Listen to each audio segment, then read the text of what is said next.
Suaranya nggak jelas ya? Siapa? Raffi? Ini masih ada kendala jaringan, Bang. Kayaknya. Ini di mana nih? Di pondok? Iya, dokter. Coba dimulai lagi. Ayo doa bersama. Ayo lagi. Dipimpin lagi.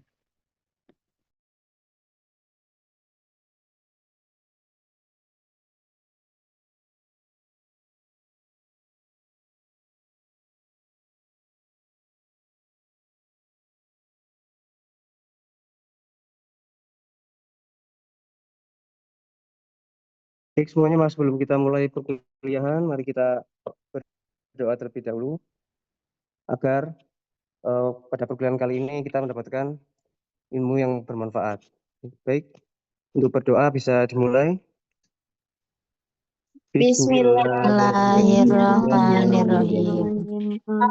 Allahumma salli ala sayyidina Muhammad wa ala ali Muhammad Allahumma akhrijna min zulumatil wahmi wa akrimna binuril fahmi waftah lana abwabal ilmi وزينا بالأخلاق الحسنة ربي زدني علما نافعا ورزقا واسعا حلالا طيبا مباركا واجعلنا من عبادك الصالحين برحمتك يا أرحم الراحمين وصلى الله على سيدنا محمد وعلى آل سيدنا محمد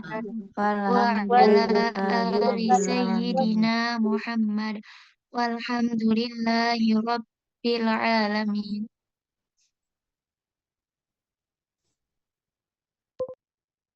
Baik, kita mulai ya. Bismillahirrahmanirrahim. Assalamualaikum warahmatullahi wabarakatuh. Waalaikumsalam warahmatullahi Warahmatullahi Ya, kita mulai dengan bacaan basmalah ya. Bismillahirrahmanirrahim. Tadi sudah berdoa bersama. Ini materi pagi ini judulnya tentang kelistrikan jantung. Jadi kelistrikan jantung dasar dalam EKG. Nanti ini saya kasih handout-nya sama ada rekamannya ya, YouTube. Nanti ini topik bahasanya anatomi jantung, pembuluh darah, terus sistem konduksi, elektrofisiologi, elektrokardiografi. Untuk anatomi jantung, pembuluh darah ini kemarin sudah diajarkan. Ini tinggal apa namanya aplikasinya dalam listrikan ya. Aplikasinya dibahas secara listrik, secara listrikan. Suaranya terdengar ya, terdengar jelas ya. Terdengar jelas, dokter. Ya, kalau ini Terdengar ya, jelas, dokter. ini adalah jantung dan organ di sekitarnya ya. Jadi jantung itu letaknya di dalam rongga ini, namanya rongga torak. Nah, rongga torak dilindungi oleh berbagai macam apa ini? Ada tulang, kemudian ini ada tulang koste namanya. Kemudian di sini ada otot, kemudian di kanan kirinya ini ada paru-paru. Kemudian jantung sendiri itu dibungkus oleh lapisan. Dibungkus oleh lapisannya namanya perikardium. Ya, perikardium. Terus ada lagi namanya endokardium dan miokardium. Nanti itu dibahas di sel otot jantung secara khusus ya. Ini cuma review terkait jantung secara umum. Kemudian kalau dibelah, ini ada beberapa ruangan atau chamber atau apa namanya ya ruangan ya. Ada 4 ruangan ya, 4 ruangan, 4 chamber. Yang pertama ini ada atrium kanan, atrium kiri, kemudian ventrikel kiri dan ventrikel kanan. Ini kalau jantung dipotong secara potongan apa ya namanya ini? Ada yang tahu nggak? Potongan yang membagi jantung apa namanya? Menjadi dua bagian, depan dan belakang. Ya. Jadi nanti terminologi itu sudah diajarkan ya, potongan-potongan jantung ya. Potongan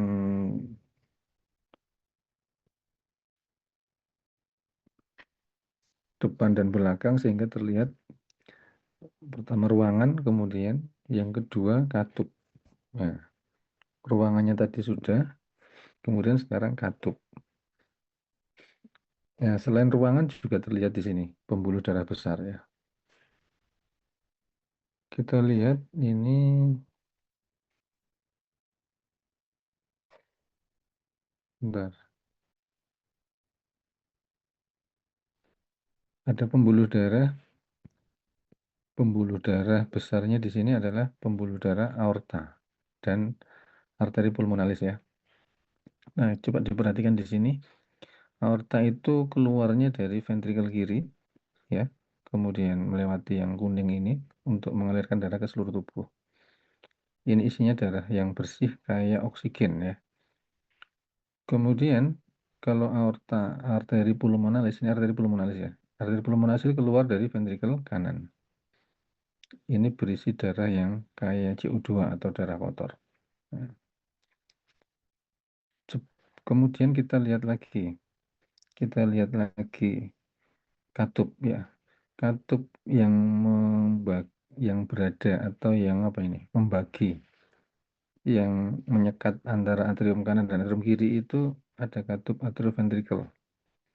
Berarti ada atrioventrikel kanan dan atrioventrikel kiri kan. Yang atrioventrikel kanan ini cuma ada 3 ya. Jadi jangan salah ya. Atrioventrikular kanan katupnya ada 3 atau disebut tricuspidalis. Kalau yang atrioventrikel kiri ini katupnya ada 2 atau bicuspidalis. Ya, bicuspidalis.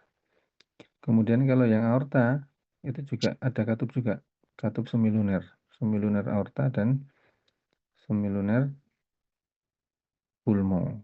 Ya. Oke, ada berapa katupnya? Ya, nanti dicek lagi ya, dihafalkan. Dari sini kelihatan ya.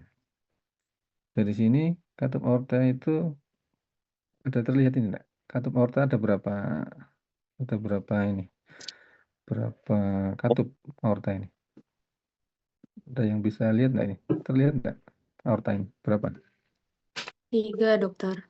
3, ya benar ya. Ini 1, 2, 3.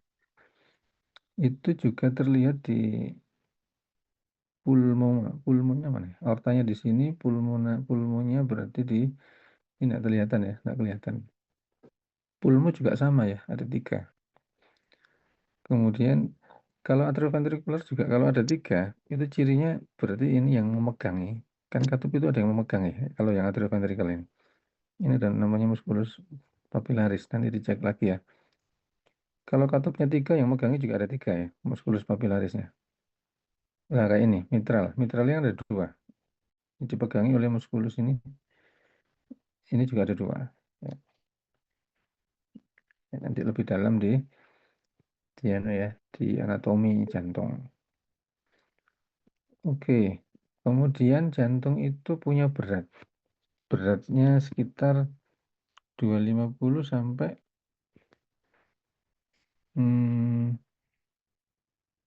berapa? 250 sampai 360 gram. It's 8 hours. Ya. Kemudian pertama ini berat. Yang kedua, jantung itu karena kita ini belajar fisika ya. Fisika itu kan seperti fisik tukang gitu. Jadi kalau dalam ilmu fisika itu kalau melihat jantung itu sebagai pompa. Seperti pompa air ya. Seperti pompa air. Seperti pompa air pompa yang fungsinya adalah mengalirkan darah ke seluruh tubuh. Ya. Nah, kalau melihat ini, bentuknya ini, jantung ini berarti ada berapa pompa? Berarti ini ada 2 pompa gitu. Pura-puranya begitu. Jadi dianalogikan ventrikel kiri yang jantung sebelah kiri, ventrikel kiri ini pompa 1, yang ventrikel kanan ini pompa 2. Analoginya begitu ya, pompa.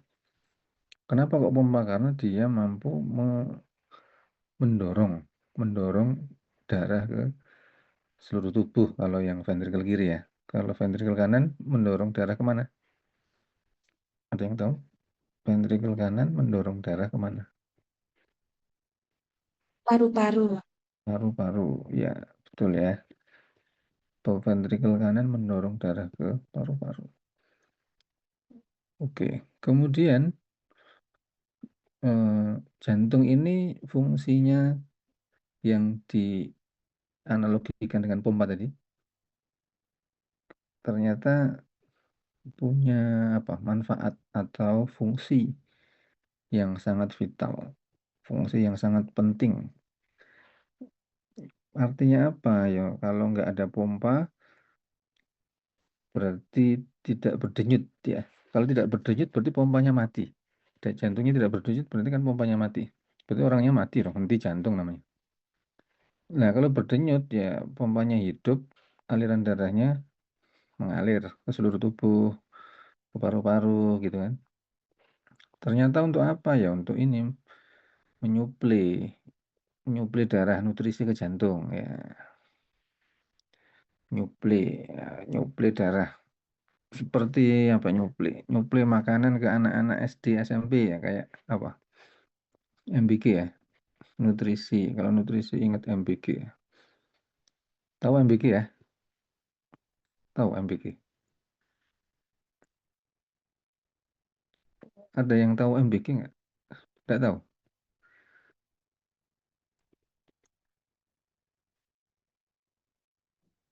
Oh, anu ya, nggak kenal MBG ya. Apa MBG? MBG singkatan dari Tahu dokter. Makanan Makan bergizi. bergizi gratis. Makanan bergizi gratis. hmm, hmm. Kamu pernah dapat MBG apa enggak? Belum. Belum, dokter. Pernah. Nggak pernah. Oh, dapat dari pondok ya, dapat ini ya, catering ya. Bukan MBG ya. Berarti bukan, enggak bergizi berarti yang di pondok ya. Bergizi kan? Makanan bergizi. Makanan bergizi tidak gratis ya, bayar. MBB. Baik, kalau ingat nutrisi, ingat MBG ya. Jadi fungsinya jantung apa? Mengalirkan darah atau nutrisi. Nutrisi ya.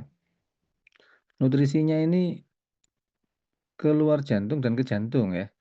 Jadi ingat, jantung itu juga butuh nutrisi. Ada yang tahu nggak? Arteri yang menyuplai darah ke jantung namanya arteri apa? Dari koronaria dokter. Koronaria ya.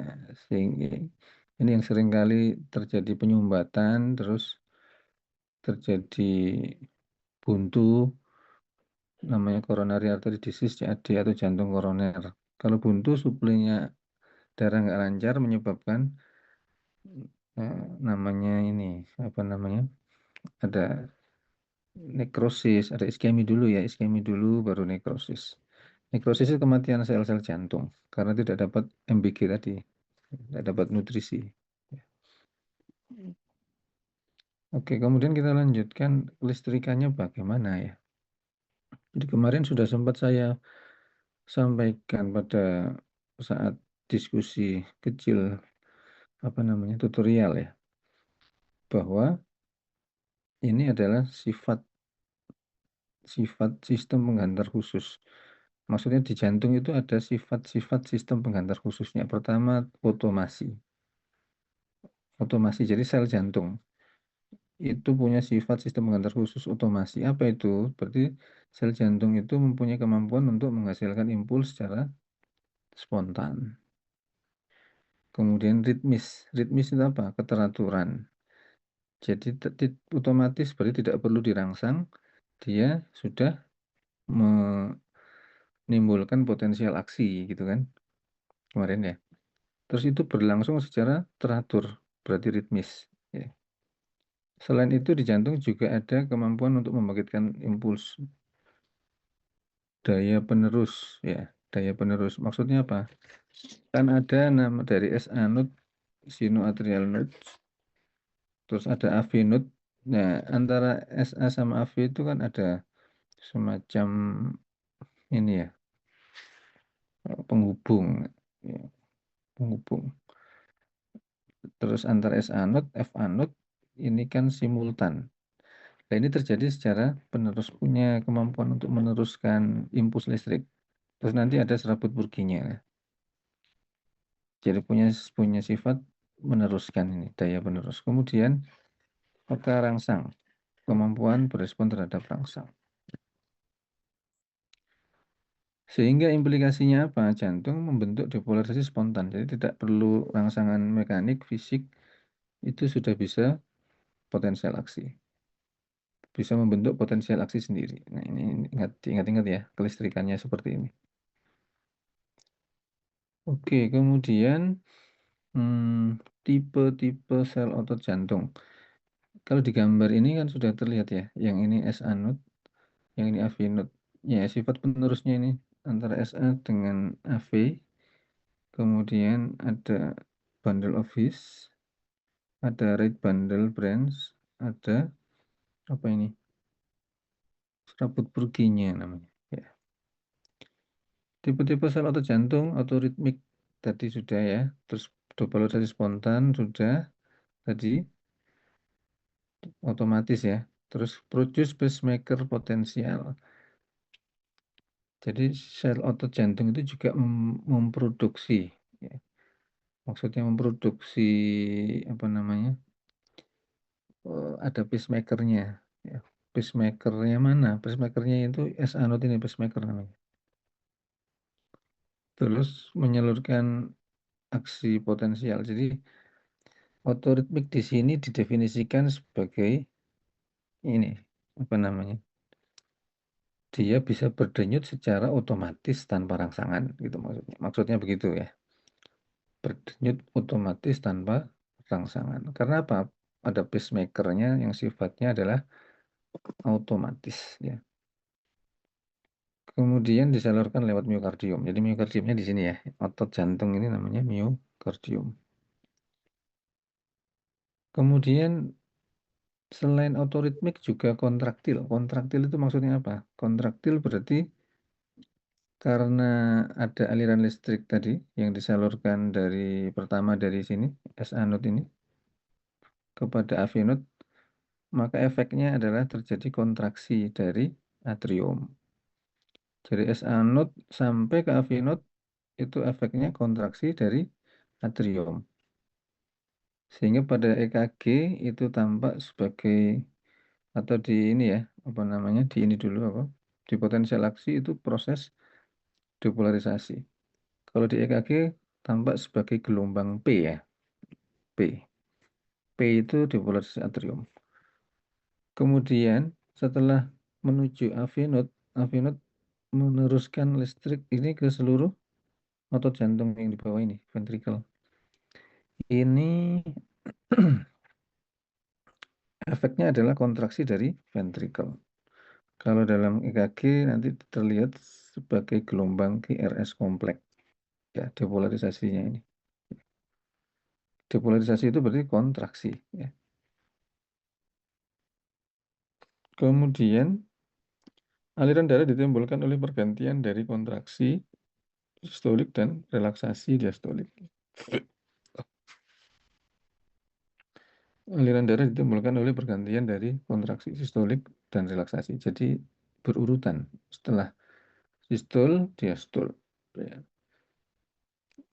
Oke, ini ada dibahas di fisiologi jantung ya. Kemudian lanjut. Sistem pengantaran khusus. SA node itu pacemaker. Ya, tadi sudah kita sampaikan SA node ini pacemaker. Pacemaker itu berarti kemarin apa? Pace, ada bahasanya kan, maker. Jadi pacemaker yang membuat dia itu mengeluarkan sinyal atau berdenyut ya.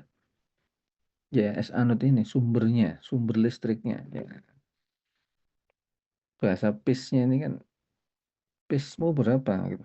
Kalau kita lari, pace-mu berapa? Pacing berapa? Itu kecepatan ya misalnya 12. Maksudnya kalau pace dalam berlari itu beda nanti pengertiannya. Tapi intinya adalah sama kecepatan. Pacing atau ada yang pacer ya, pacemaker.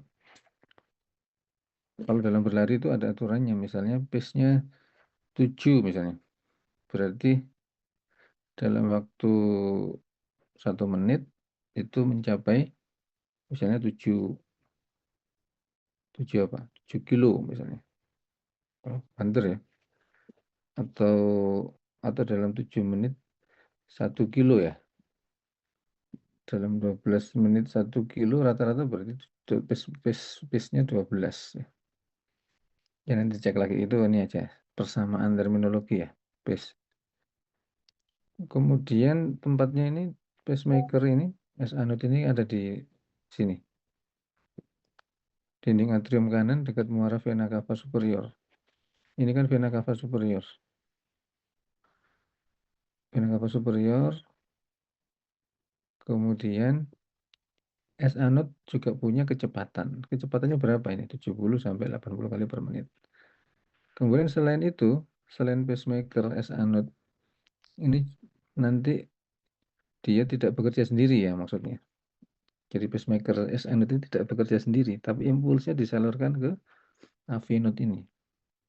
Melalui apa tadi? Internodal atrial pathways namanya. Atau AV junction. Ya namanya macam-macam. AV junction boleh, internodal atrial pathways boleh. Ke AV node. Jadi listrik dari sini dialirkan ke AV node. Terjadi kontraksi atrium. Tempatnya di mana AV node? Di dasar atrium. Dari S anode itu di ini, di mana? Kalau S anode di mana ini? Muara vena cava. Yang superior ya, atasnya atrium kanan ini ya. Kalau AV node di ininya apa? Di dasarnya. Di dasar atrium kanan. Dekat sekat atrium dan ventricle. Ini juga punya kecepatan sendiri. Berapa kecepatannya? 40 sampai 60. Kemudian AV node ini diteruskan ke serabut Purkinje ini melewati bundle branch blok ini namanya bundle branch kiri ya, bundle branch kiri, bundle branch kanan menuju ke serabut Purkinje ini. Nah, ini ada berkas hisnya itu di sini ya. Jadi AV node disalurkan ke ventricle ini tujuannya ke berkas his. Berkas his itu disalurkan lewat bundle branch ke Purkinje. Ini juga punya kecepatan sendiri, punya pace sendiri ya. Kecepatannya adalah 20 sampai 40 kali per menit. Nah, kemudian serat Purkinje ini yang menyebar ke myokardium di ventricle. Oke. Kemudian ini aliran listrik jantung. Ini gambaran secara histologi ya. Secara histologi tadi ada pacemaker yang dinamakan dengan S-anode. Ya, S-anode.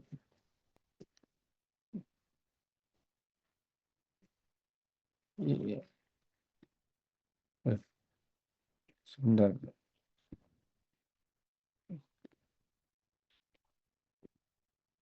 Ini gambarnya sudah sesuai ya, aliran listrik jantung ya, sudah sesuai ya. Aliran listrik jantung, ini yang kamu lihat apa? Gambar apa ini? Judul slide-nya apa? Nih, halo, Aliran listrik jantung, dokter. benar ya? Aliran listrik, Iya, benar ya. aliran listrik jantung, dokter. Hmm.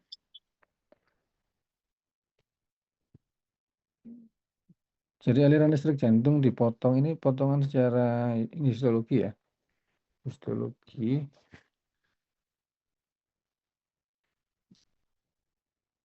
Kemudian di sini terlihat adanya aliran listrik yang berasal dari mana tadi? S anode ya, S anode. Kemudian melewati otot-otot jantung.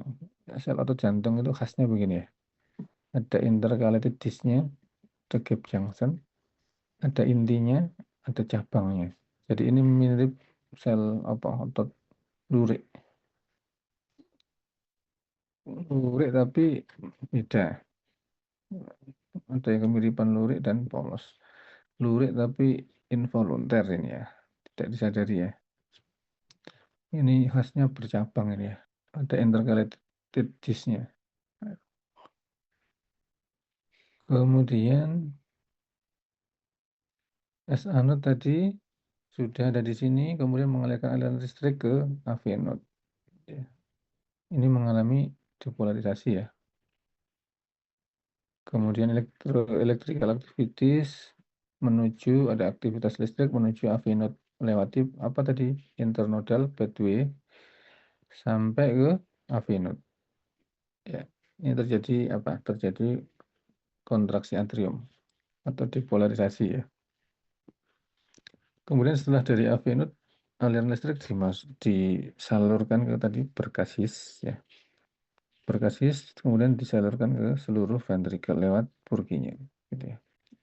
Sehingga terjadilah kontraksi ventricle. Sebagai gambaran aliran listrik bisa dilihat di gambar ini ya. Dimulai dari S anode, AV node, kemudian his, berkas office, bundle branch, terus lanjut ke Purkinje. Ya. Kemudian ini rangkumannya tadi ya. S anode 60-80 kali per menit, AV node 40-60, bundle office 20-40. Ini berlangsung secara terus menerus. Oke.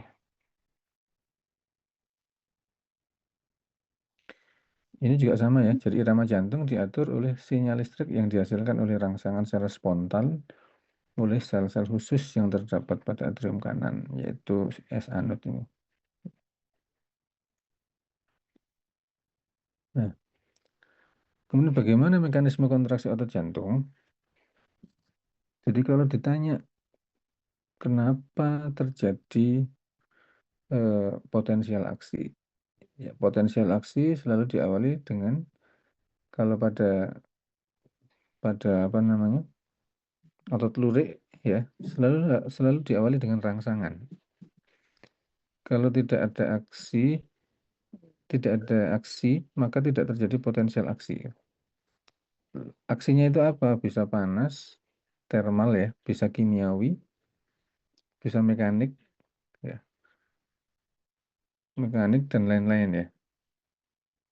Mekanismenya sangat banyak sekali untuk menyebabkan potensial aksi ini. Tapi pada otot jantung ini tidak perlu apa sesuatu yang khusus yang menyebabkan dia potensial aksinya itu berjalan ya. Karena tadi jantung punya S anode sebagai pacemaker yang sifatnya otomatis ya. Akan tetapi proses di dalamnya itu hampir sama semua ya. Jadi kalau ditanya kenapa terjadi potensial aksi ya, berarti karena potensial aksi terjadi pertama diawali dengan ini kan, meningkat ininya berarti depolarisasi kan. Berarti mengapa kok depolarisasi terjadi, potensial aksi terjadi, selalu diawali dengan fase-fase ini. Ya, terjadi karena pertama yang fase 0 ya, berarti terbukanya kanal natrium. Kalau kanal natrium terbuka, berarti natriumnya akan banyak masuk ke dalam intrasel. Jadi ini intrasel ya. Sehingga terjadi peningkatan natrium di dalam sel. Dan natrium di dalam sel meningkat, maka menyebabkan depolarisasi. Ini meningkat secara cepat. Ya. Habis nilainya itu berapa ini? Minus 90, langsung menjadi plus 20. Ya. Ini garis isoelektriknya di sini ya, minus ya. Isoelektrik itu garis yang apa ini? Garis isoelektrik, garis yang tanpa rangsangan, tanpa bekerja, ya. Tidak ada gelombang. Ya. Nanti kalau baru bekerja, Na-nya buka, baru natriumnya masuk, sehingga natrium dalam sel meningkat. Ya.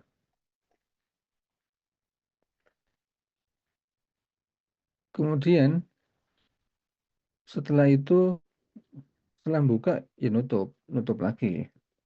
Natrium channelnya nutup. Kalau nutup berarti sudah stop sampai sini. Positifnya sudah stop. Natrium kan positif. Nah, karena nutup, ya natriumnya tidak bertambah kan berarti? Tidak bertambah, cukup di dalam itu sudah full misalnya, ya nggak bisa masuk. Nutup. Kalau sudah nutup, maka tidak terjadi peningkatan ini lagi, depolarisasi lagi. Tapi melanjut menjadi penurunan.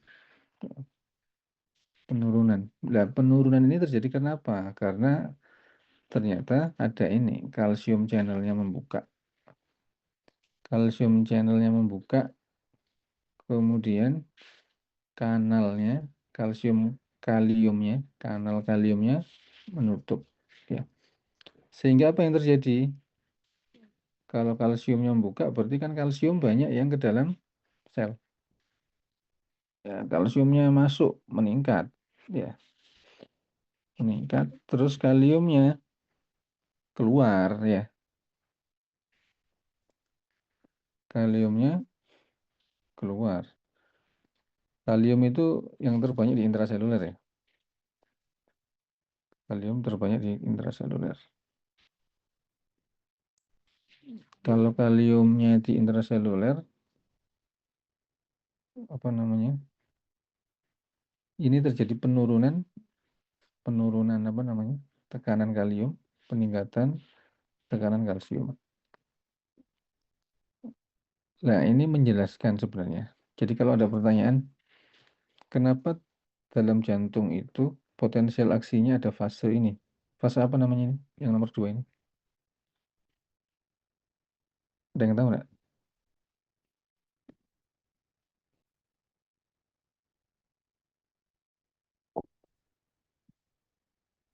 Fase apa yang nomor 2 ini?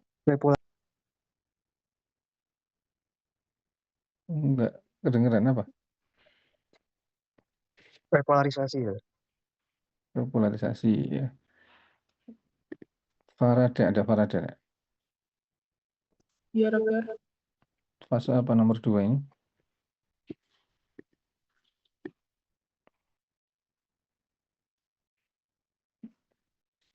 Yang nomor 2 kelihatan ya? Nomor 2 itu ini ya. Begini. Ini bentukan apa? Dokter. Apa? Faraday? Fase repolarisasi. Polarisasi. Tito. Ada pendapat lain enggak? Yang secara khusus ini fase apa? Yang tidak didapatkan di otot lurik. Tito. Sama dokter. Sama. Ahmad. Sama Ahmad. dokter. Sama. Karin gimana? Nomor 2 ini namanya apa? Kemarin yang khas pada otot jantung.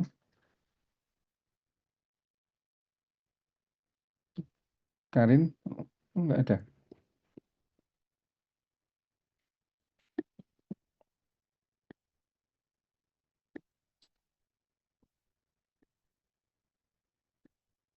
Ada yang bisa bantu? Ada yang ingat kemarin? Fase plateau, dokter. Apa? Bisa diulangi? Fase plateau. Apa itu? Bisa dibantu menjelaskan ke temannya. Halo? Ya, silakan. Tadi ada yang jawab fase plateau. Gimana? Fase plateau itu adalah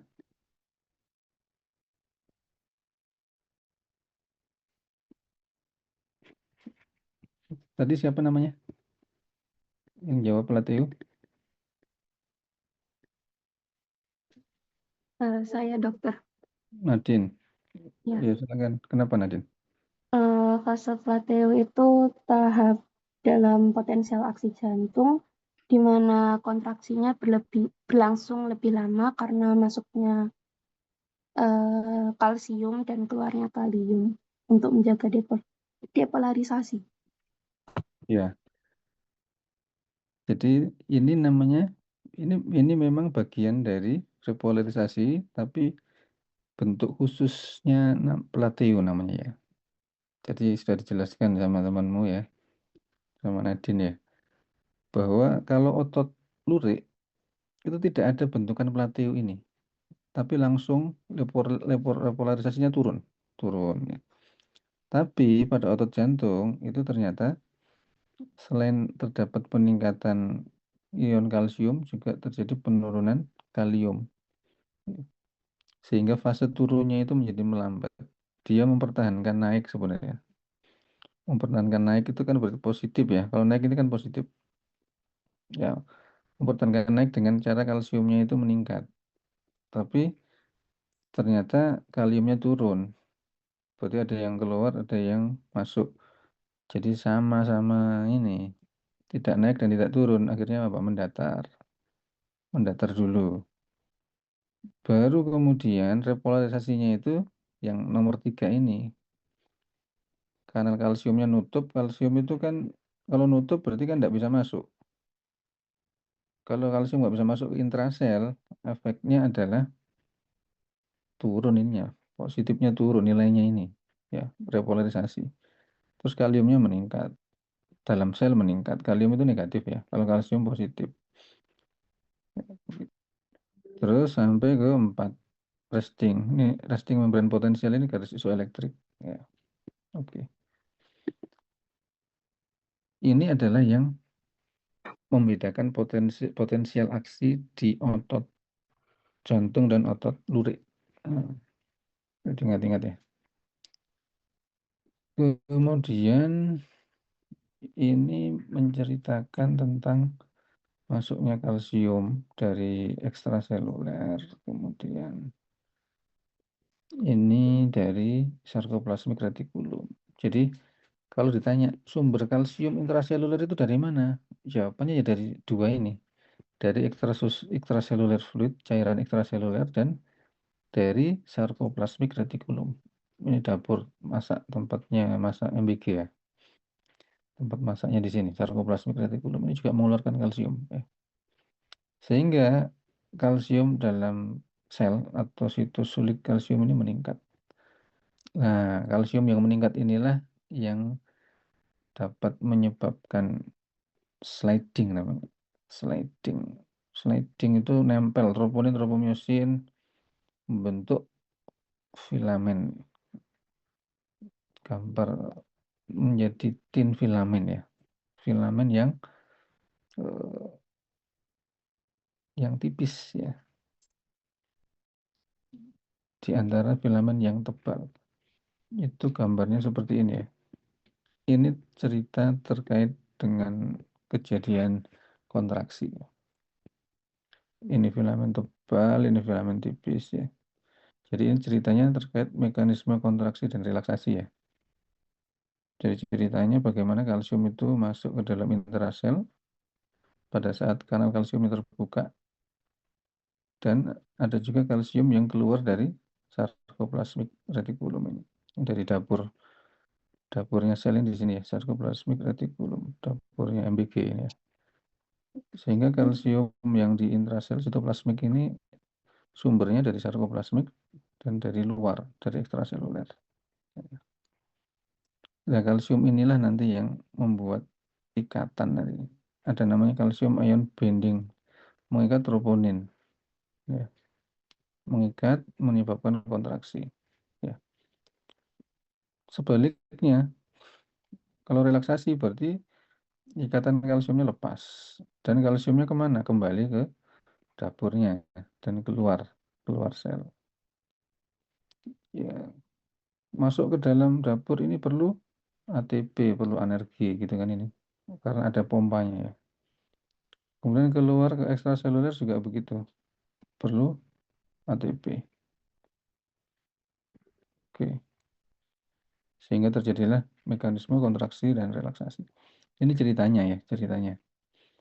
Bagaimana kontraksi itu bisa terjadi. Diawali dari ini yang potensial aksi akibat dari mediator kimia, yaitu epinefrin ya, epinefrin, norepinefrin itu. Epinefrin, norepinefrin yang menyebabkan terbukanya channel kalsium. Ini ceritanya sama kayak tadi ya. Kontraksi dan relaksasi. Ya. Oke. Kemudian kita lanjutkan dengan potensial aksi. Jadi potensial aksi itu proses terjadinya depolarisasi dan repolarisasi di dalam sel miokardium. Tadi yang sudah saya sampaikan, jadi sel miokard itu berdepolarisasi itu atas tadi ada rangsangan. Apa itu? Mekanik, elektrik, kimia, dan thermal. Ini dihafalkan ini ya. Kemudian fase-fasenya ini mengulang ya, sama ya. Jadi ada fase 0, fase 1, 2, 3, dan 4. Ini apa namanya pengulangan dari tadi. Nanti bisa dibaca lagi. Kemudian kita lanjutkan dengan EKG. Ya, EKG. EKG itu elektrokardiografi, itu ilmu yang mempelajari aktivitas listrik jantung. Kalau elektrokardiogram itu hasilnya atau grafik yang menggambarkan rekaman itu elektrokardiogram atau EKG. Kalau elektrokardiografi itu ilmunya ya. Jadi kalau ngomong EKG, yang dimaksud dengan EKG itu adalah elektrokardiogram. Itu grafik yang menggambarkan rekaman.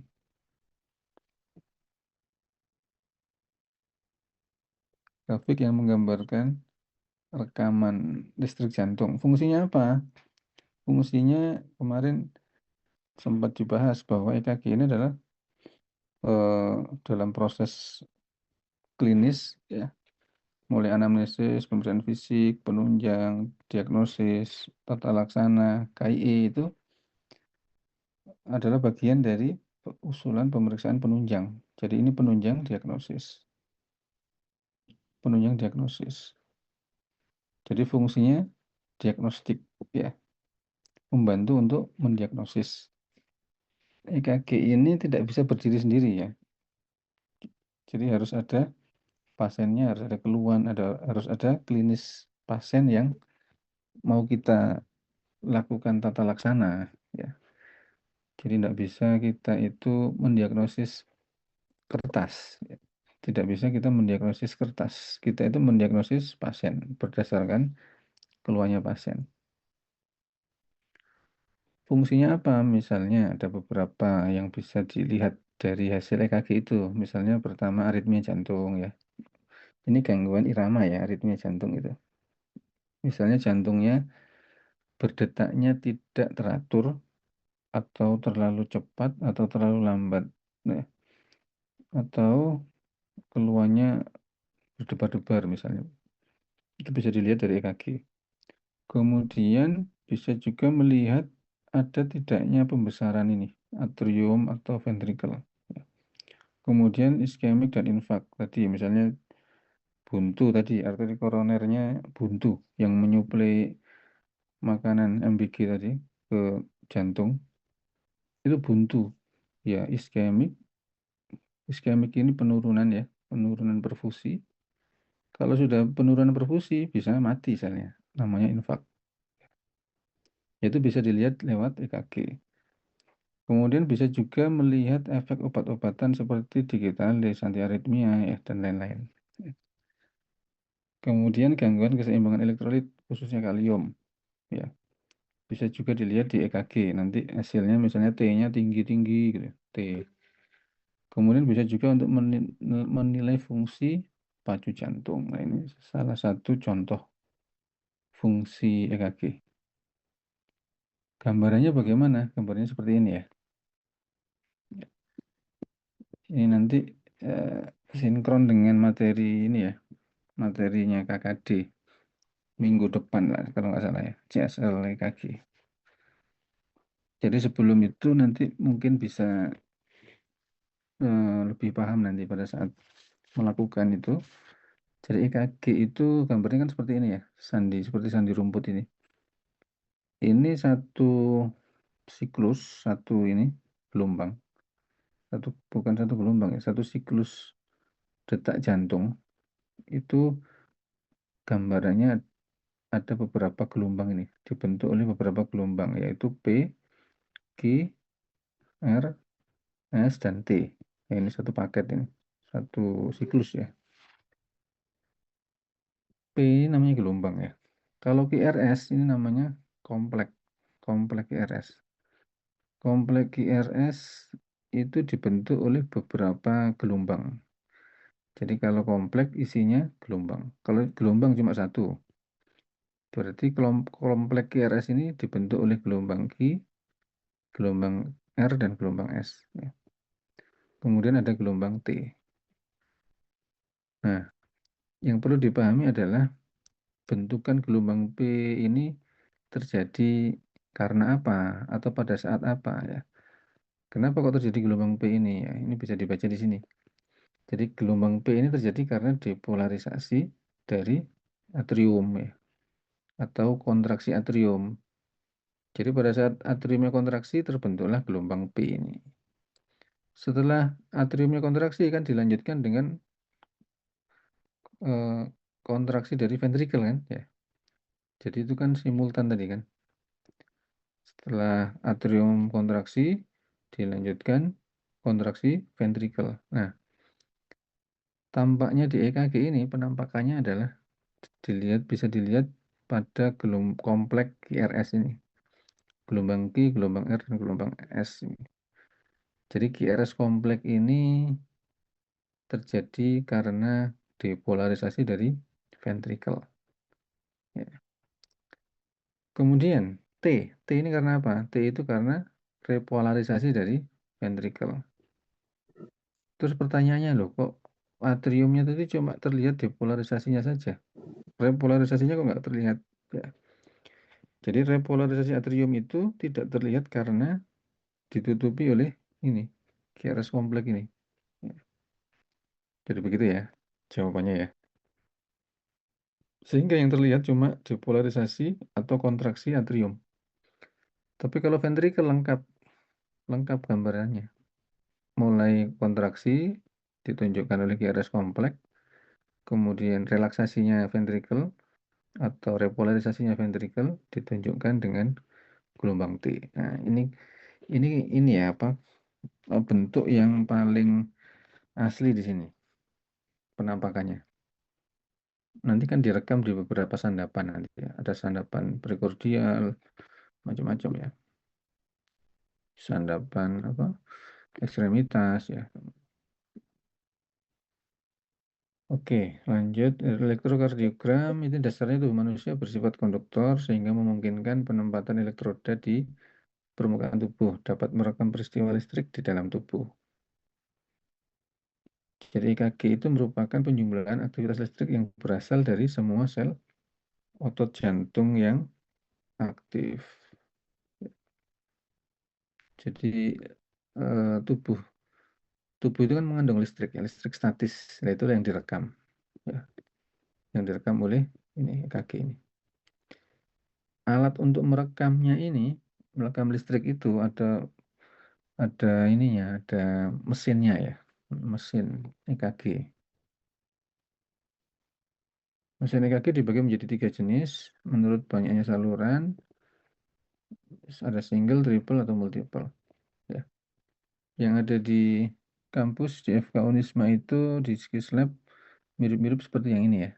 Nah, ada dua model. Ada yang model besar sama yang model kecil. Besok bisa dilihat ya. Kemudian kertas EKG. Jadi nanti hasil merekamannya itu kan secara otomatis kan tertulis ya, tergambar di kertas. Nah, Kertas EKG itu kertas grafik yang merupakan garis horizontal dan vertikal seperti ini ya, kayak buku streaming gitu. Dengan jarak 1 mm ya. Ini 1 mm. Kotak kecil ya. Satu kotak kecil 1 mm. Terus ada garis yang lebih tebal terdapat pada setiap 5 mm disebut kotak besar. Jadi ini yang digambar ini orange ini kotak besar. Kotak besar ini isinya 5 kotak kecil. Nah, ini ada artinya ya. Garis horizontal dan garis vertikal ini ada artinya. Kalau horizontal itu menunjukkan waktu. Jadi satu kotak kecil tadi kan 1 mm. Itu waktunya kalau 1 mm itu 0,04 detik.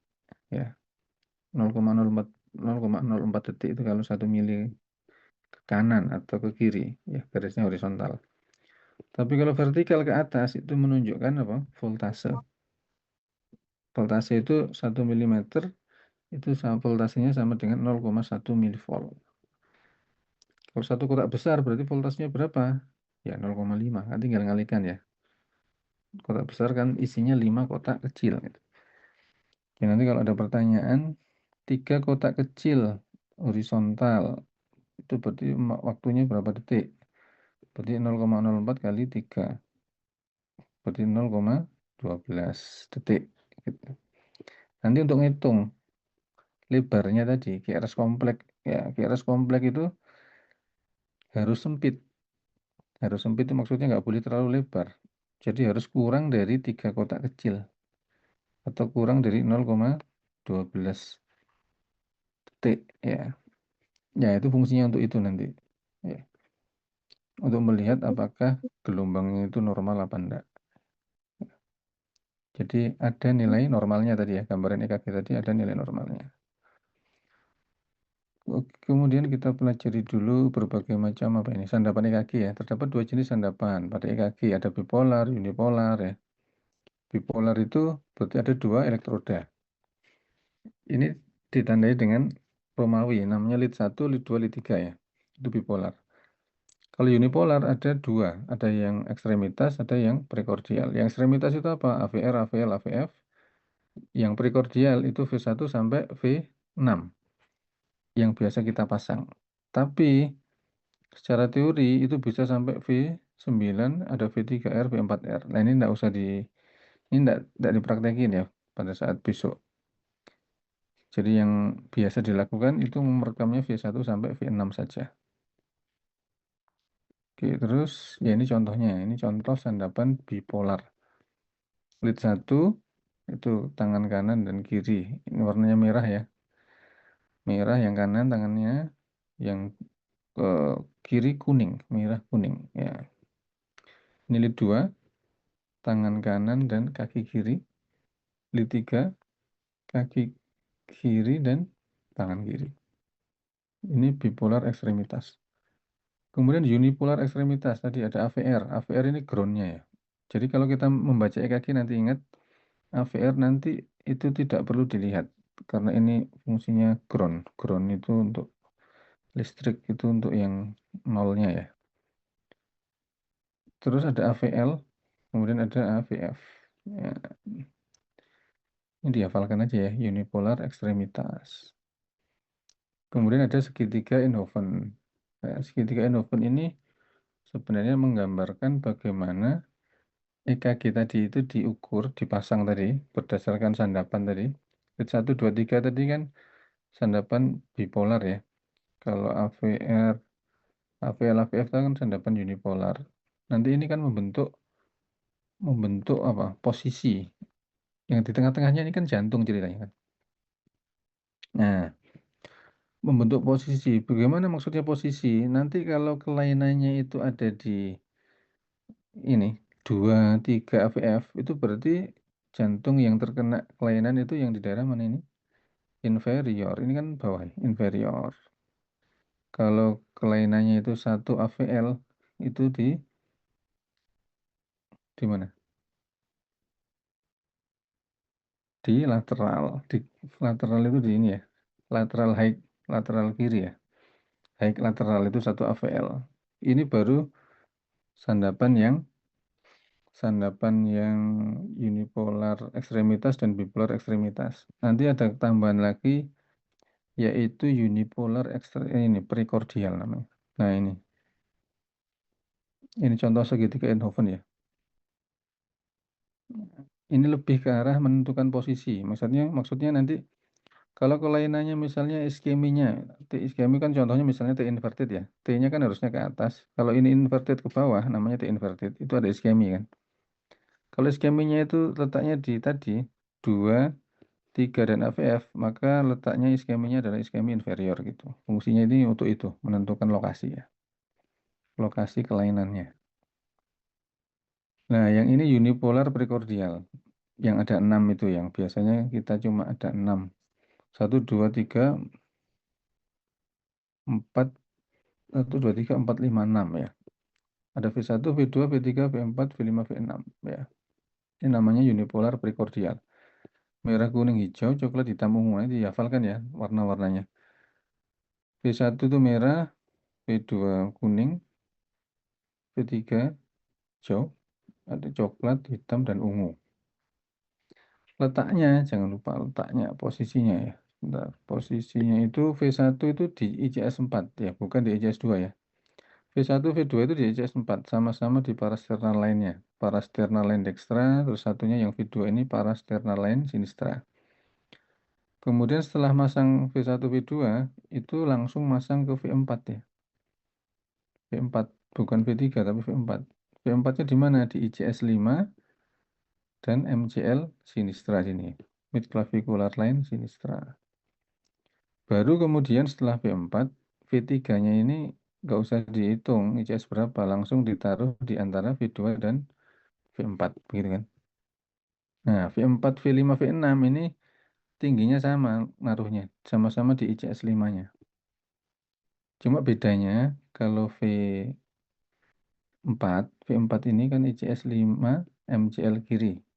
Kalau V6, V5 itu ICS 5 tapi tempatnya di garis aksila depan atau anterior axillary line.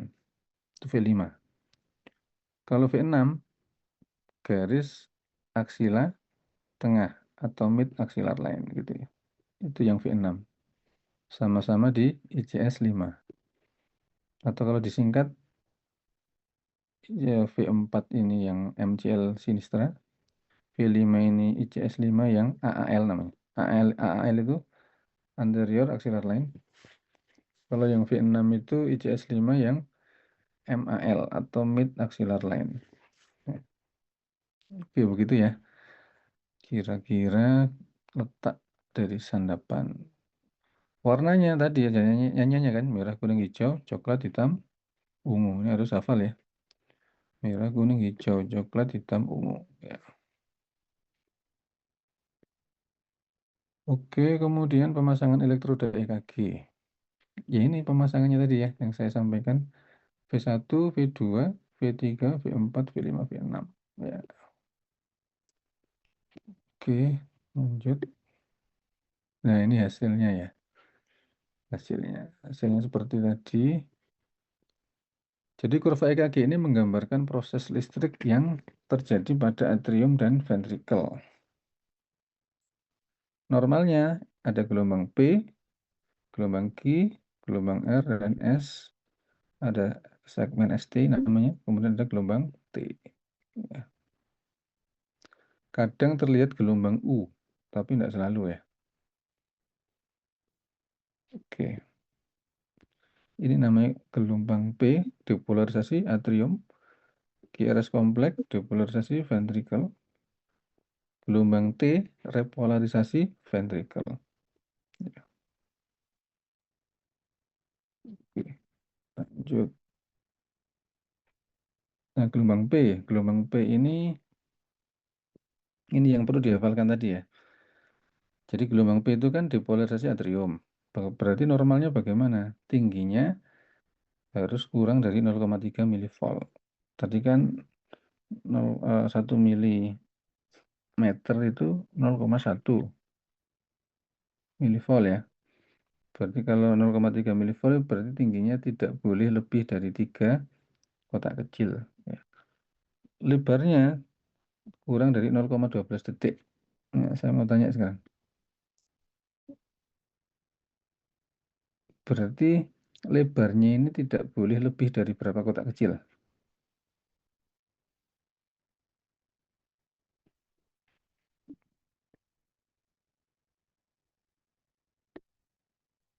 Ada yang bisa jawab? Tiga, Ahmad, Dok. berapa? 3. 3. Kenapa kok 3? Karena satu kotak kecil itu 0,4 detik.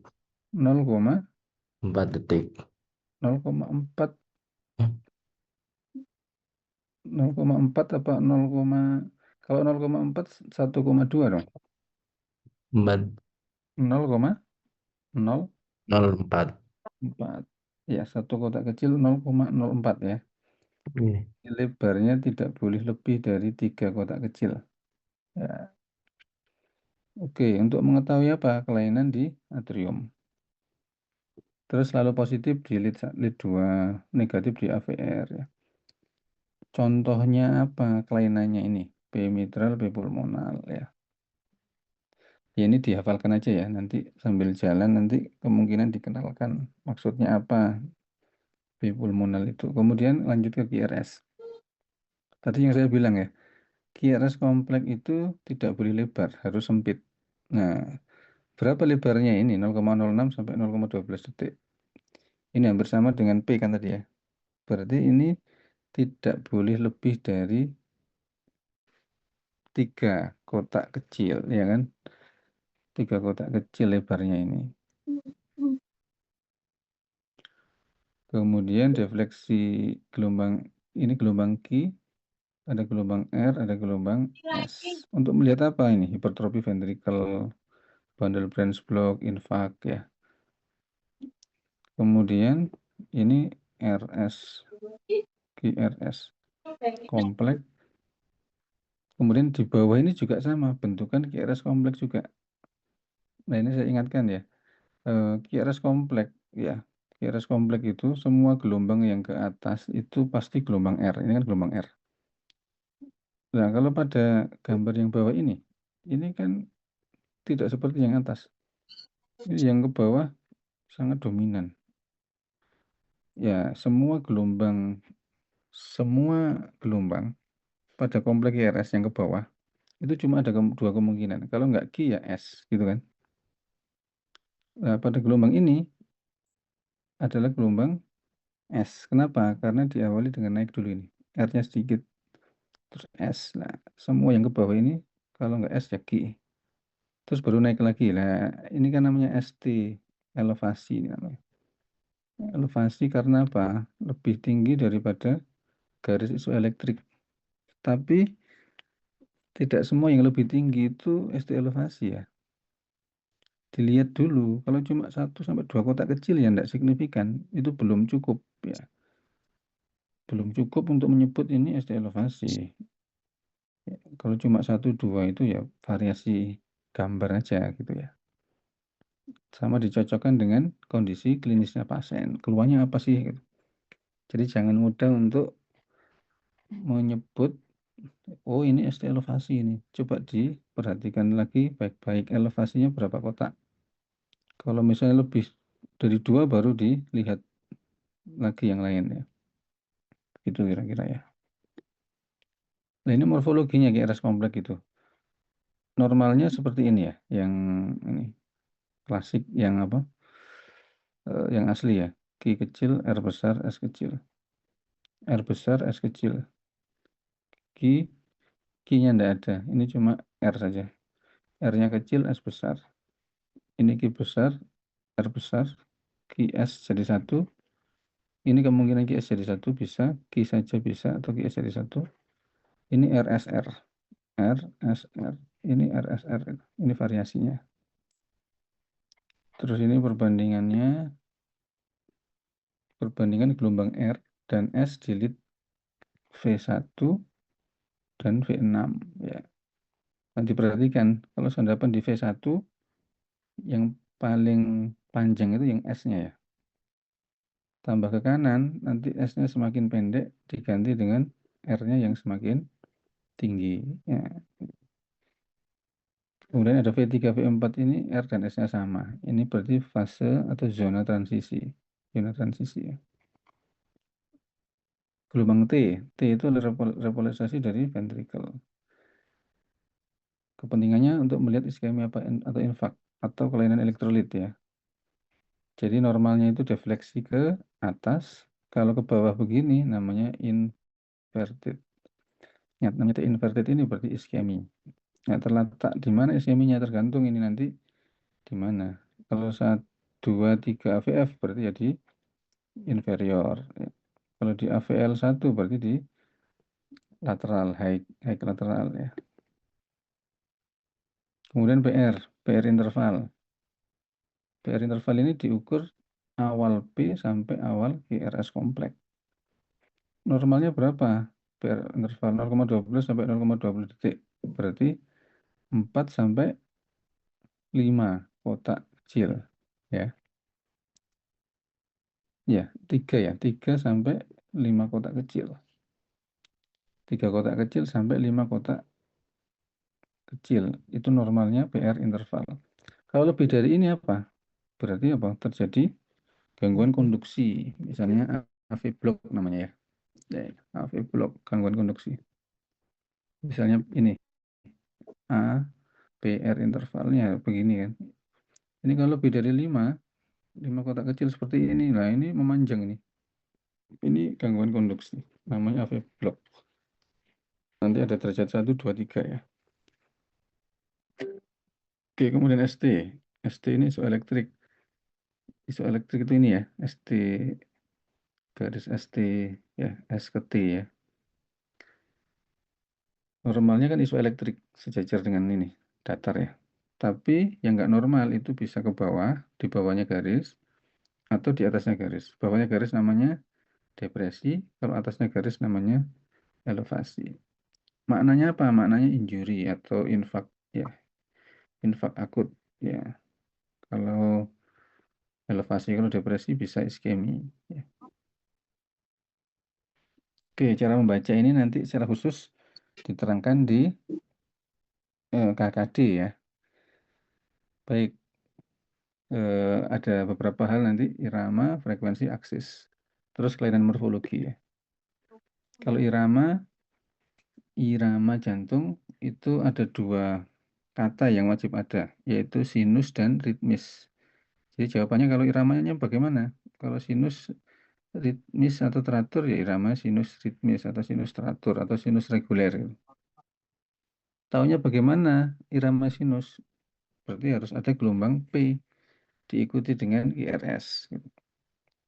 Contohnya seperti ini. Ya, teratur atau enggak, ya. Frekuensinya berapa? Kalau heart rate, yang kedua heart rate ya. Heart rate ngitungnya bagaimana? Ngitungnya heart rate itu jarak R dengan R itu ada berapa kotak kecil. Nah, nanti 1500 dibagi jumlah kotak kecil itu cara ngitung heart rate. Ya. Kemudian gelombang P-nya normal atau tidak ya. PR normal atau tidak intervalnya, QRS-nya normal atau tidak. Ya. Jadi untuk irama jantung yang normal impulsnya berasal dari SA tadi ya. SA node itu kan ditandai dengan gelombang P ya. Berarti kalau ada EKG, ada gelombang P, ada QRS kompleks, terus teratur, ya namanya iramanya sinus ritem atau sinus ritmis atau sinus reguler. Kemudian contohnya seperti ini. Ini namanya iramanya teratur ya. Sinus ritmis. Heart rate-nya berapa? Normalnya adalah 60 sampai 100. It's 9 hours. Kalau di atas 100 itu takikardi, kalau dikurang dari 60 bradikardi. Ya, begitu. Nah, ini contoh menghitung heart rate ya. Kalau kotak kecilnya ini ada kotak kecil 60 detik ya 1500 bagi 60 apa? Bukan maksudnya dalam 1 menit ya. Itu berapa kali per menit? Kalau misalnya 15 kotak kecil berarti 1500 dibagi 15 ada 100 kali per menit. Nah, nanti ini kamu hafalkan satu aja. Kalau saya suka yang 1500 ini ya, untuk menghitung heart rate. Interval jarak antara R dengan R itu maksudnya ini. R sini sampai R sini di QRS kompleks ya.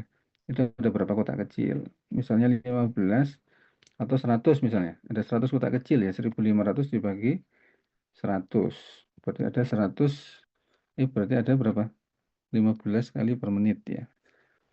Ya nggak mungkin ya, 15 kali per menit. Ya. Oke, baik, saya kira itu. Dari sini ada pertanyaan? Nanti saya share handout-nya sama ini ya. Ada rekamannya ya, rekaman YouTube-nya. Jelas ya? Baik, kalau tidak ada pertanyaan, mudah-mudahan bermanfaat. Dokter, Silakan. Siapa tadi? Halo, kenapa? sudah jelas dokter. Oh iya, Sudah jelas ya. jelas. Ya. Baik, kalau sudah jelas cukup, nanti saya share handout-nya ya sama ini ya, link. Terima kasih. Kita akhiri dengan doa penutup majelis.